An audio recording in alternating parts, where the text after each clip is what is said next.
Welcome back to the Deep Dive. Today, we're looking into some really unsettling stories.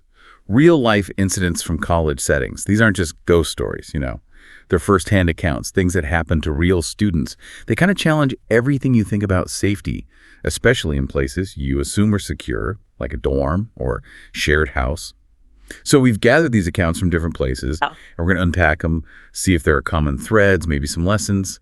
Let's get into it. Yeah, it's quite disturbing, really, how quickly that feeling of safety can just evaporate, especially in college environments where, you sort of take security for granted. Exactly. Okay, our first story comes from Isla Vista. That's the student community near UCSB, known for its party scene, right? So this student, she gets home late one night, maybe 2:30 a.m., shared house, 2 roommates. It wasn't unusual for friends to crash on their couch, so when she saw this figure in the dark, she didn't immediately panic. She figured it was one of her roommate's friends. She didn't turn on the light, trying to be quiet. But as she walked past the couch, something felt off.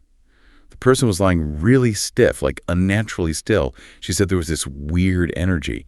And then as she paused, the figure just jerked its head towards her. Only the head moved, and his eyes were wide open, glinting in the dark. She kind of rationalized it, thought maybe he was drunk or startled awake. She just hurried to her room and locked the door. That immediate sense of wrongness, though, it's primal. Your brain picks up on subtle cues, even if you try to explain them away. That feeling of an unknown presence in your safe space, it's deeply unsettling. For sure. And she tried to ignore it, went to sleep, but then around 4:30 a.m., she woke up. There were sounds at her door, started quiet, like someone tapping fingers. Then it got louder, frantic scratching, like with both hands. She described it as extremely loud and intimidating. And then the doorknob started jiggling. Really forcefully. She was terrified to make any noise. She grabbed her phone, texted her roommates, "Your friend is freaking me out. He's banging and scratching on my door."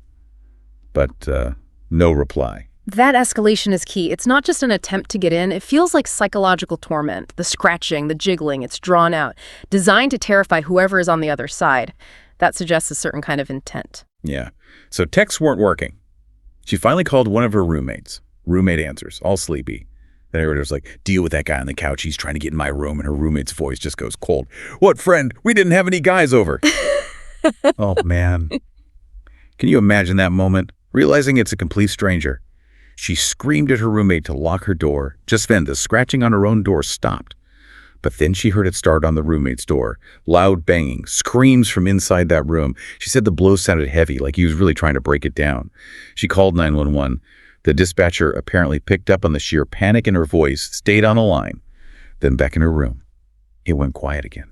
She looked down at the bottom of her door, and she saw fingers sliding into the gap, waggling, and this weird, low growling sound. She screamed and jumped back. Wow, that visual, the fingers, the growling, it's a progression from unease to outright terror, and she's trapped. The dispatcher recognizing the severity, that was crucial. Sometimes, calls get dismissed as pranks. Right. The police got there fast. The intruder heard them, bolted out through a sliding glass door. They never caught him. Later, they found how he got in, jimmied a side lock, and the scratches on her door. They found a pair of scissors discarded outside. That's what he used. But here's the detail that really got her later. That moment she first saw him on the couch, lying so still, she realized he wasn't asleep or drunk. He heard her come in, panicked, and was trying to hide in plain sight, holding himself rigid, hoping she wouldn't see him in the dark. That adds a whole other layer. The calculation involved, the audacity, it completely shatters that feeling of safety at home. Makes you think twice about, everything. How quickly a normal situation can become predatory. Definitely. Okay, moving from a stranger to someone you know, or think you know. This next story is called The Roommate's Dark Secret. It starts pretty normally. College freshman meets his new roommate, Jim. Jim's a bit older, 22. Seems cool, really into the gym, described as a monster in the weight room. Quiet guy, seems sweet initially. They bonded over working out. But over that first semester, the narrator noticed things changing.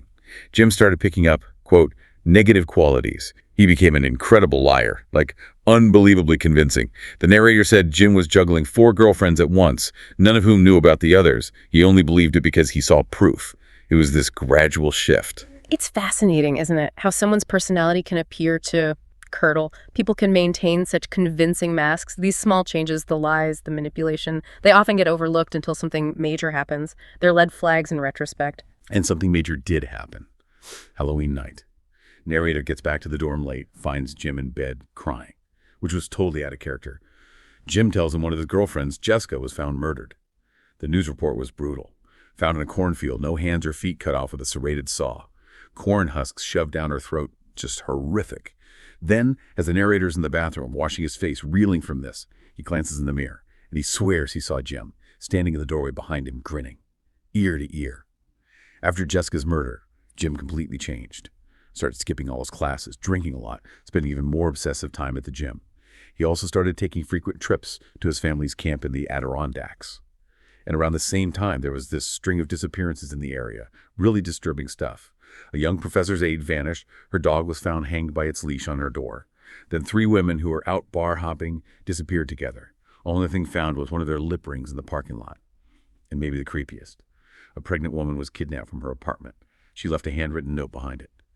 "I'm your baby's daddy now." The pattern is undeniable. Escalating violence, specific types of victims, it points towards serial activity. Jim's behavior, the withdrawal, the anger, the obsessive routines, the trips away, it all fits a profile of someone under immense internal pressure likely related to these crimes. Classic signs tragically missed. The turning point came when the narrator mentioned a big search party, like 25 people, looking for that missing pregnant woman. Jim apparently freaked out, became very paranoid and jumpy. That sort of quiet, nice demeanor he sometimes still had. Gone. Replaced by constant anger. Then maybe a week and a half later, another woman was found murdered near a gas station. Tongue ripped out. Horrible. But this time, there's a lead. Bloody footprints led from the body right to the gas station bathroom. And inside, they found Jim. He confessed to nearly everything. Said his first murder was on his 20th birthday. The police searched his camp upstate. It was, beyond words, a real-life horror house. They found women's bodies nailed to the walls like trophies. 2 had been turned into sex dolls. They even found a crib. The narrator found out these details because the officers actually showed him parts of Jim's journal. One entry from the Halloween after Jessica was murdered was just ice cold. It read something like, "Jessica found my chit in my trunk. Shame. Had a great spot for her. Made sure nobody knew she was going out with me. Feigned tears for Dom, the narrator. He's a great guy. Easy to manipulate. Counting the days until he finally gets a girlfriend. Never before been so happy to be single." Good Lord, the level of depravity is staggering. And the fact that he was living alongside the narrator, observing him, even contemplating him, it speaks to the terrifying reality that you might never truly know the person sleeping in the next bed. The facade can be so complete, it really hammers home the need to trust your instincts about people, even if you can't pinpoint why they make you uneasy. Okay, let's shift gears slightly. From hidden evil to very overt obsession, stalking. This story is from an 18-year-old guy, first semester of college. He notices this girl, Chrissy, in his math class. Attractive, but he sees she has a lot of scars on her wrists. He dated girls with similar issues, so he felt empathy, wanted to befriend her, maybe help. Just platonic, he had a girlfriend already. So after chatting a bit in class for a few days, they exchange phone numbers. The day he gives her his number, she sends him almost 200 texts. Within a week, it's thousands, literally thousands. At first, it was just annoying, right? But the text got more intense the longer he took to reply. Started like, "Hey, it's Chrissy from math," then quickly became, "I have the right number, right?" Then, "Is there a thing problem?" All in the first couple of hours. Day 4, he deliberately doesn't respond for a while. She sends him a death threat. Wow, that is incredibly rapid escalation. 200 texts in a day. Digital communication just enables that kind of intensity, that unhealthy attachment. It's relentless. The psychological pressure of that constant barrage, turning, demanding, then threatening. It's a form of digital assault. You need to establish boundaries immediately, or it can spiral like this. He tried. He lied. Said his girlfriend was jealous. Changed his seat in class to get away from her. Yeah. But the texts kept coming. And then she started sending pictures. Pictures of her wrists with fresh cuts. And the camera flash was always on in the photos. Then one day, he's in the library studying. He looks up, and there he is, 4 tables away. He hears this scraping sound. She's carving into the library table with her key. He said her eyes barely left him, but her hand just kept scraping. He was freaking out inside, but tried to act normal. That's incredibly unnerving, the public setting, but the act is so targeted, so aggressive. It's a power play, making him watch, marking territory in a way. It destroys any sense of safety, even surrounded by other people. She's saying, "I can get to you anywhere." He decided to leave. Packed up his stuff casually, but made a point to walk past her table on the way out. What she'd carved into the table. It was his name, scratched roughly. A crude face with X's for eyes. A knife drawn into the neck of the face. And then, his phone number, his Snapchat handle, his Instagram, his Facebook URL. Information she shouldn't have had. He was stunned. But the real shock came later. He'd noticed a weird flickering light in the library. Thought it was the fluorescence acting up. It wasn't. It was her phone's camera flash. She'd been on the floor above him taking pictures. When he got home, texts started coming in, pictures of him in the library, looking at her carving, turning in her key at the lost and found, pulling away in his car. That is terrifying. The constant surveillance, the violation of privacy is absolute. It perfectly illustrates the dark side of digital connection and how vulnerable we can be. Stalking like this leaves deep scars. Recognizing those red flags early, the excessive contact, the possessiveness, the threats, is so important. And documenting everything. Yeah. The weird thing is, after sending those pictures of him leaving, the text just stopped. He never heard from her again. Went back to class, and she was talking and laughing with some other guy, acting completely normal, like nothing ever happened. Okay, one last story. This one shifts to a different kind of danger. Random, physical attack in an isolated place. We're at a rural college, up in the mountains. A freshman finds this abandoned train trestle, about 5 miles off campus. Becomes a kind of chill spot for him and his friends. Secluded, good for swimming below it. So, one evening he decides to go alone. Around 7 p.m., still some daylight, but he brings a flashlight for the walk back. The water under the trestle is deep, calm, mostly. But downstream, maybe 50 yards, the river narrows, current gets strong, leads to a big 20-foot waterfall. Locals said if you went over, you didn't come back. He's swimming, enjoying the quiet, looks over towards the bank, sees a man walking towards the water. But he describes seeing him in stages, like frames in a flip book. Not smooth motion, 15 feet away, then 10, then 5. Guy was tall, maybe 6 foot, pale, skinny, dark hair and a ponytail. But the most disturbing thing, his face. An extremely empty look. In his face and his eyes. Like he was doing something totally mundane, like taking out the garbage. No emotion at all. That emptiness, that lack of effect is incredibly chilling. Combined with the strange flipbook movement, it creates this surreal, nightmarish quality. An empty gaze can be more frightening than overt anger because it suggests a complete disconnect from normal human response. The man didn't say anything. Just jumped in the water. Swam straight at the narrator, pinned straight and really, really fast. The narrator tried swimming away, but the guy caught up fast, grabbed his ankle, pulled him under. He said the attacker would let him up for a second, just enough for air, then pull him down again, repeatedly. And all the while, he was slowly pulling him, dragging him towards the fast current, towards the waterfall. Suddenly, the narrator realized what was happening, the guy's intent. He started fighting like crazy, kicking, screaming, cursing, but it had no effect. It's horrifyingly calculated, using the environment itself as a weapon, the current, the waterfall. That feeling of being completely helpless in an isolated spot at the mercy of someone acting with such detached efficiency. It's pure terror. Nature turning deadly because of human malice. He felt the current grab him. He looked back, just as he was being swept towards the falls, and the attacker. He was just swimming casually back to the bank. Didn't even watch him go over. He went over the waterfall.